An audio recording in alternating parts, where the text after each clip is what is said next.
नमस्कार दोस्तों, journey with अखिल में आपका हार्दिक स्वागत है। टीजीटी पीजी मैथ्स की वीडियो लेक्चर सीरीज का आज डे 2 है और ये लेक्चर हमारा 3rd है। इसी के साथ स्टैटिक्स का जितना भी थ्योरी सेक्शन है वो हमारा कंप्लीट हो जाएगा और अगले डे में हम लोग जो भी इसके प्रीवियस ईयर क्वेश्चन उनको सॉल्व करेंगे। तो चलिए जर्नी स्टार्ट करते हैं।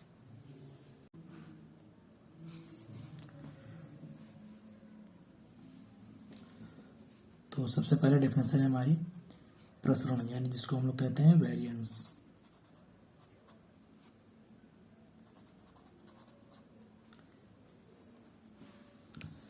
तो क्या होता है वेरिएंस?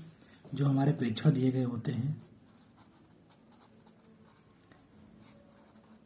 प्रेक्षणों के समांतर माध्यों के सापेक्ष जो हमारे x होते हैं के मानों के सभी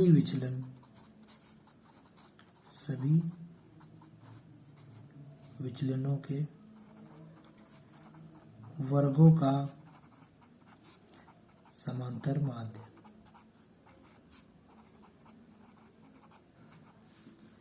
ये क्या कहलाता है? x का प्रसरण यानी वेरिएंस।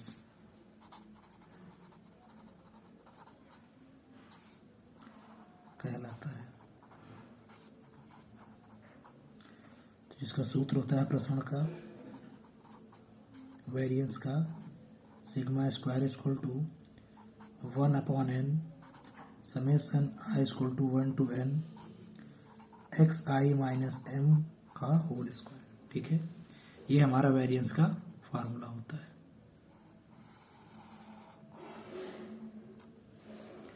क्या डेफिनेशन बोली? जितने भी हमारे प्रेक्षण दिए जाएंगे पहले उनके हमें क्या निकालना है? समांतर माध्य। किसके सापेक्ष? x के। और फिर उस x के जितने भी मान है उनके सभी का क्या लेना है? हमें विचलन लेना है, मतलब xi माइनस हम लेना है। फिर उसके वर्ग करना है और उस वर्गों का भी क्या निकालना है? हमें समांतर माध्य। ठीक है, वही x का क्या कहलाता है? प्रसरण यानी वेरिएंस कहलाता है। तो डायरेक्ट फार्मूलों पर आपके इस पे क्वेश्चन बनते हैं। तो ये हमारा पहला फार्मूला था। दूसरा हमारा जो फार्मूला है वो हमारा है मानक विचलन का, जिसको हम लोग कहते हैं स्टैंडर्ड डेविएशन।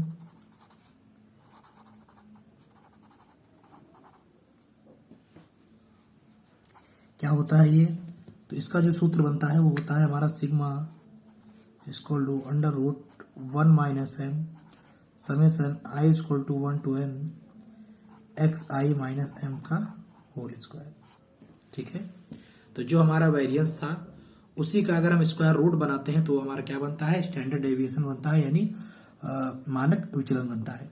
अगर डेफिनेशन की बात करें तो क्या बोलेंगे कि प्रेक्षणों के समुच्चयों के माध्य के सापेक्ष प्रसरण का धनात्मक वर्गमूल। ठीक है, जो हमारा ये प्रसरण आया है इसका हम लोग क्या निकालते हैं? वर्गमूल निकालते हैं। जो धनात्मक वर्गमूल होता है हमारा स्क्वायर रूट, वैसे को हम लोग बोलते हैं मानक विचलन। ठीक है, तो ये फार्मूला नंबर 2 था। तीसरा फार्मूला देखते हैं हमारा।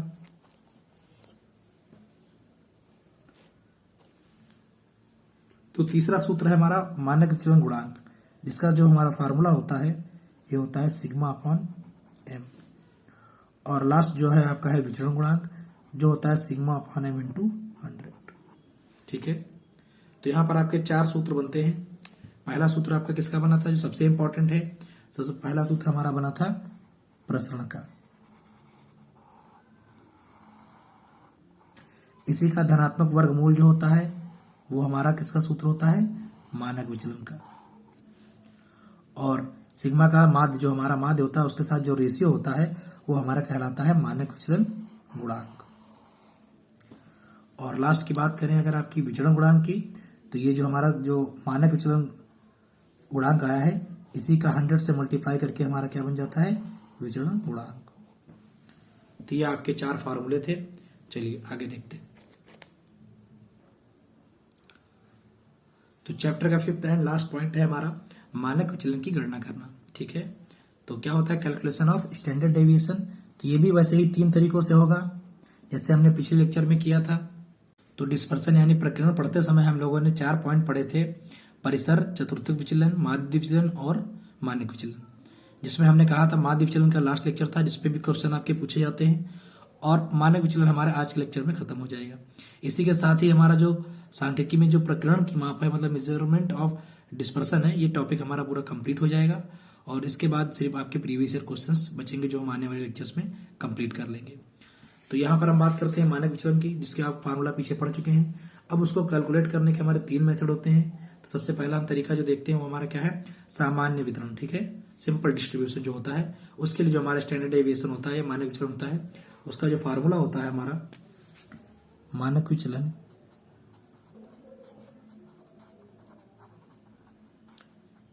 ये आपका होता है सिग्मा बराबर under root sigma x I का स्क्वायर अपॉन में एन और माइनस में कैपिटल एम का स्क्वायर, ठीक है। ये हमारा कब यूज करेंगे, ये सिंपल डिस्ट्रीब्यूशन है जब हमें x1 x2 x3 करके दिए गए होंगे, मतलब हमें कोई फ्रीक्वेंसी टेबल यानी बारंबारता वितरण नहीं दिया गया होगा, उस समय हम लोग मानक विचलन इस तरीके से निकालेंगे। दूसरा आता है मेथड हमारा असतत बारंबारता वितरण का मानक विचलन। उस समय जो हमारा फार्मूला होगा लगभग सेम ही होगा, sigma under root summation F I X I का whole square upon capital N minus M square, ठीक है। ये कब होगा, जब हमें असतत बारंबारता दी गई होगी, ठीक है। फ्रीक्वेंसी टेबल जब डिस्ट्रीब्यूशन जब हमें दिया जाता है उस समय स्टैंडर्ड डेविएशन हमारा इस फार्मूले से निकलता है। लास्ट मेथड हमारा जो है वर्गीकृत के लिए है, मतलब जो हमारा ग्रुप डेटा दिया होता है उसका देख लेते हैं। तो फार्मूला बिल्कुल सेम रहेगा जैसे हमारा उसमें था। तो ये हो जाएगा आपका sigma equal to under root summation x i square f i upon capital N minus M का स्क्वायर। तो ये हमारे 3 सूत्र बन गए मानक विचलन के, ठीक है। पहला है जब हमारा सिंपल दिया गया होगा, सिंपल डिस्ट्रीब्यूशन, उस समय जो हमारा सिग्मा की वैल्यू होगी वो हमारी इस फार्मूले से निकलेगी। और दूसरा है जब हमारे पास अनग्रुप डेटा फ्रीक्वेंसी डिस्ट्रीब्यूशन दिया गया होगा उस समय स्टैंडर्ड डेविएशन हम इस फार्मूले से निकालेंगे। और दूसरा और तीसरा लगभग हमारे सेम ही है। अगर हमें वर्गीकृत दिया गया है, मतलब ग्रुप डेटा जो ग्रुप फ्रीक्वेंसी डिस्ट्रीब्यूशन दिया गया है, उस समय जो हमारा जो मानक विचलन है स्टैंडर्ड डेविएशन है इस सूत्र से निकलेगा, ठीक है। तो यहाँ पर हमारे मानक विचलन के सारे सूत्र हो चुके हैं। अब हम कुछ क्वेश्चन की मदद से इन सूत्रों को यूज करना सीखते हैं। तो क्वेश्चन हमारा दिया गया है निम्नलिखित प्रेक्षणों का मानक विचलन यानी स्टैंडर्ड डेविएशन ज्ञात कीजिए। तो सबसे पहले हम सूत्र लिख लेते हैं। हमारा सूत्र क्या था, sigma equal to under root 1 upon N, bracket में था आपका समेसन एक्स आई माइनस एम का होल स्क्वायर, और ये क्या समेसन में था, ठीक है। ये हमारा सूत्र, तो ये हमारा सूत्र है जो अभी हमने पीछे देखा है, sigma equal to under root 1 upon M summation of x I minus M का होल स्क्वायर, ठीक है। तो सारी वैल्यू हम पहले फाइंड कर लेते हैं। सबसे पहले हम क्या निकाल लेते हैं, माध्य यानी एम निकाल लेते हैं।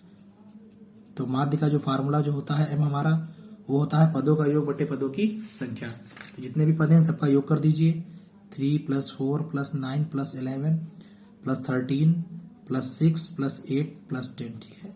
और ये कितने टर्म है, टोटल कितने पद हैं, तो ये टोटल हमारे 8 पद हैं। सबको जोड़ देंगे, ये 64 हो गया और बटे में 8 है, तो ये आपका आ गया 8 जो कि है कैपिटल एम, ठीक है। अब कैपिटल एम आपको मिल गया है। अब आपको क्या चाहिए, विचलन चाहिए, मतलब एक्स आई माइनस एम निकालना पड़ेगा। तो जितने भी आपके ये एक्स हैं, एक्स आई हैं, इनको हमें इस माध्य से क्या करना पड़ेगा, माइनस करना पड़ेगा, और फिर उसका क्या निकालना पड़ेगा, सम, ठीक है। तभी तो एक्स आई माइनस सम आएगा। तो टेबल बना लेते हैं। ये हमारा हो गया एक्स आई और ये हो गया हमारा एक्स आई माइनस एम, और हमें तो चाहिए एक्स आई माइनस एम का होल स्क्वायर, तो हमें एक और टेबल बनानी पड़ेगी एक्स आई माइनस एम के होल स्क्वायर की। तो एक्स आई हमारे क्या है, 3 है पहली वैल्यू, दूसरी 4 है, फिर आपकी 9 है, फिर 11 है, फिर 13 है, और उसके बाद आपकी 6 है, फिर 8 है, और फिर 10 है।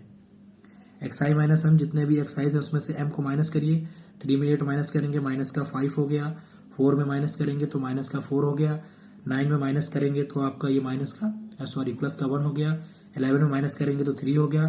13 में माइनस करेंगे तो 5 हो गया। 6 में माइनस करेंगे तो फिर से माइनस का 2 हो गया। 8 में माइनस करेंगे 8 को तो 0 हो जाएगा, और 10 में जब 8 को माइनस करेंगे तो आपका 2 हो जाएगा। अब हमें क्या चाहिए, एक्स आई माइनस एम के होल स्क्वायर। तो कर दीजिए, 5 का स्क्वायर करेंगे तो आपको 25 हो जाएगा, -4 का स्क्वायर 16 हो जाएगा, 1 का 1 ही रहेगा, 3 का 9 हो जाएगा, 5 का 25 हो जाएगा, 2 का 4 हो जाएगा, 0 का 0 रहेगा और 2 का 4 हो जाएगा। अब हमें इसका क्या चाहिए, समेसन। तो हम यहाँ पर निकाल लेते हैं समेसन एक्स आई माइनस एम का होल स्क्वायर। ऐड कर देंगे सारी वैल्यू तो ये हमारा कितना आएगा 84।